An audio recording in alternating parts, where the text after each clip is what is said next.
brought Chief and Ace toys, and I also brought Xander and Kendra some things. I didn't need to buy a toy, very clearly, because Chief chose... Hey, excuse me. Excuse me. You're going to take that. You can take it in bed. You cannot take that. Every contractor we talked to told us that most people hate doing projects like this because it's basically taking it down piece by piece and rebuilding a whole new house. Except for you have to follow all the rules of the existing house. It's not just plow it over and build a new one. And, but look. That's a hole directly in the house. That's a telephone.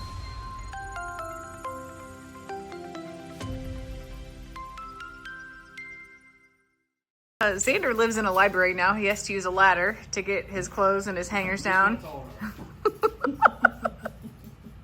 I do love what they've done with the place. I'm not making that up. This is still a garage.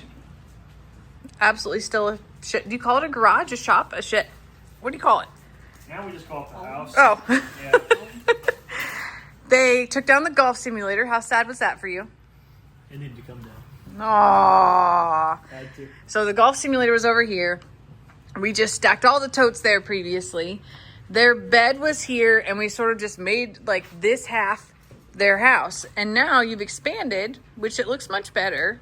And look what's gonna get installed. They're gonna be so close to being like somewhat normal. It's gonna be a big deal. I'm so excited. I brought Chief and Ace toys, and I also brought Xander and Kendra some things. I didn't need to buy a toy, very clearly, because Chief chose... Hey, excuse me. Excuse me. You're going to take that. You can take it in bed. You cannot take that in bed. Where are you going with it? Oh, thank you. I can have it? Oh, no.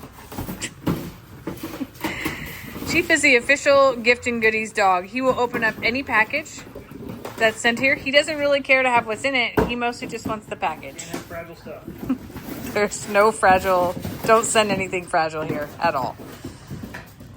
Okay. Well, good job, buddy. Good job. He is trying to figure out how to get up there, isn't he? Does he steal your packages from the porch? We're not bringing them in yet.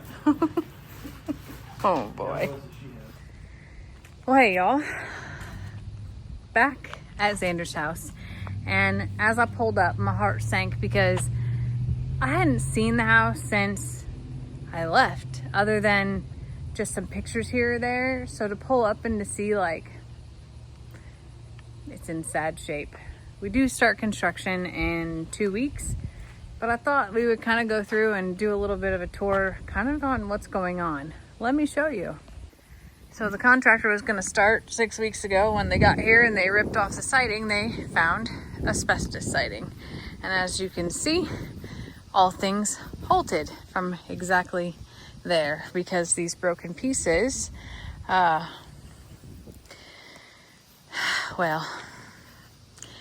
if you know anything about asbestos, you know that it can't just be removed. And the previous, whoever put up the siding, just went ahead and put some stuff on top of it and left her there for everybody. So, unfortunately, the removal of this halted all construction, and here we are. Oh, they have a really pretty hydrangea that I've never seen up front here growing, and a tree that probably isn't supposed to be here. But they have a, I call that like a cherry lime hydrangea. They have two, and they're big and beautiful. More limbs, not from their tree. Look how pretty this is. Their soil must be a little bit acidic to be able to produce that color right there. Oh, that's beautiful. And they don't even know. So the house started to crush and crumble a little bit, which made us all very nervous. As you can see, the pot is still here, but things have like shifted. You can't see it unless you get up close, but if you've been paying attention like they have, they greatly noticed it. Now the tree that fell on their house has been removed, but even things started to buckle around here. It looks very different without the tree, but it took out his little work shed. That is where it came through the house. It went through up there, and then of course the gigantic damage up top. His AC was punctured and ruined, so that has to be replaced, unfortunately. But look at the trunk of this tree and how massive it is. I'm gonna put my hand down just to give you a visual. This tree is 5 foot across. Huge and insanely old. And look at everything's like crooked, janky, whatever. One thing that the insurance company and the contractors that came here to say is that if this house was built today and the tree fell on it, it would not have stood like it stood. That the integrity of this house, because of the era it was built and how it was built, is what saved Kendra's life. It was built with real 2x4s. It was built with like good joist, good spacing, the way things used to be built, essentially, is what I was told. So, gosh, I just to think that, you know, I'm just showing up here 6 months later. I'm not going to go upstairs at all because things are rough. But if you were here, you would feel the sinking of this floor because this part of the house was knocked off of its foundation. And I don't think you can appreciate it, but even here, this is like bowed in the middle. There's also a significant musty smell in here from the amount of times it's rained and ripped off those tarps. They've had it re-tarped 6 times and they finally just gave up. This is sloping insanely, like insane. I'm not even gonna walk in any further because that freaks me out a little bit to feel. This is sloping. Like the center of this house is sloping. So the construction will basically gut this down to the foundation and they'll start fresh. They will be able to save some of the walls and things like that, but we won't know until they get in it. But it's pretty scary to know what they've lived through, and scary and sad to know how long it's taken to be able to bring this back together. I didn't realize how much this was coming in like this until I'm standing right here, and I wish that I had a level, but I bet you it's this much difference between over there to right there. All that weight from the top of the house was just on the center at the top and just crushed things. And the contractor told us that they will not be able to tell until they get in here and start taking things apart. Every contractor we talked to told us that most people hate doing projects like this because it's basically taking it down piece by piece and rebuilding a whole new house. Except for you have to follow all the rules of the existing house. It's not just plow it over and build a new one. And the insurance and contractor told me that they will do their best to preserve, but no promises. We may get in here, and since we are pretty close to a total loss, it may end up being a total loss, which would be frustrating at this point because we've pieced it all together piece by piece to this point, and to have to come back, you know, halfway through the rebuild project and be like, well, now we've exceeded it, so now tear it all down. It's going to be a interesting journey for sure.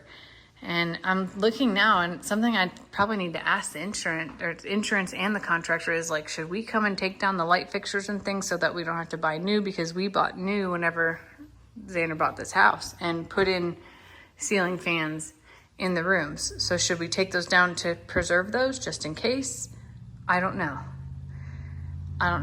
But the smell of mold and mildew in here is pretty alarming, actually. It tells me that there's been a lot of water that has come in.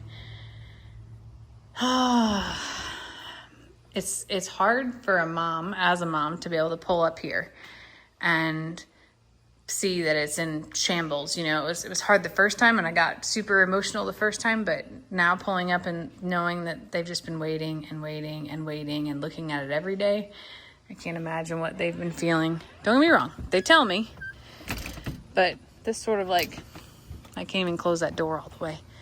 Everything is just so, it's wide open up there too. I'll try to get back to the road so I can show you what I'm talking about.